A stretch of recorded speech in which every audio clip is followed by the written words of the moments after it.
Fentanyl kills hundreds in New Mexico each year, but officials say the numbers are improving. News 13's Bella Olaga attended the county's Fentanyl Forum hearing from recovering addicts today and residents concerned about the crisis. I was just giving them the same childhood that I grew up in, with parents of addicts and seeing them overdose and seeing them use and seeing them hustle, and I didn't want that.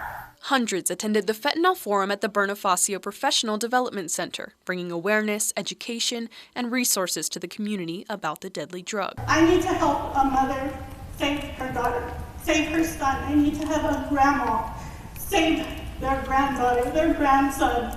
How do I do this? Those with lived experience of the drug's effects offered the audience insight into how their own addictions began. Age 13, I started, I had messed up my knee in cheerleading and had to get surgery, so I started taking a lot of the pills the doctors were prescribing me. Before I knew it, I was addicted. Becoming a mother led Dominique Gurule to years of sobriety until a close friend's death. When he passed away, I was just trying to escape the pain, and I started using.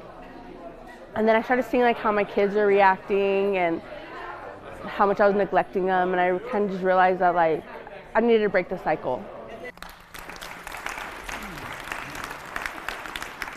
While many shared their road to recovery, they also shared the dangers of the drugs that are often laced. It's extremely dangerous, and it's only getting more dangerous. Most fentanyl blues on the street are showing up with xylazine in them currently, which it makes the skin rot. It's more lethal. So there's other research chemicals being put into these pills. Another panel included public safety officials, moderated by KRQE's own Dean Staley. And looking at some of the numbers, can you tell us what the trends are for overdose deaths in New Mexico for the past 3 years? In 2020, there were 305 people who died from fentanyl overdoses. That number nearly doubled in 2021 to 589, 633 in 2022, 644 in 2023.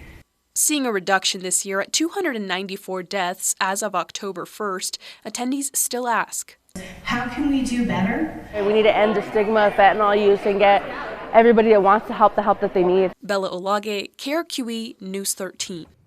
The event was hosted by Keep NM Alive, which is a Bernalillo County community initiative focused on raising awareness and providing essential resources to combat deadly fentanyl addiction in the state.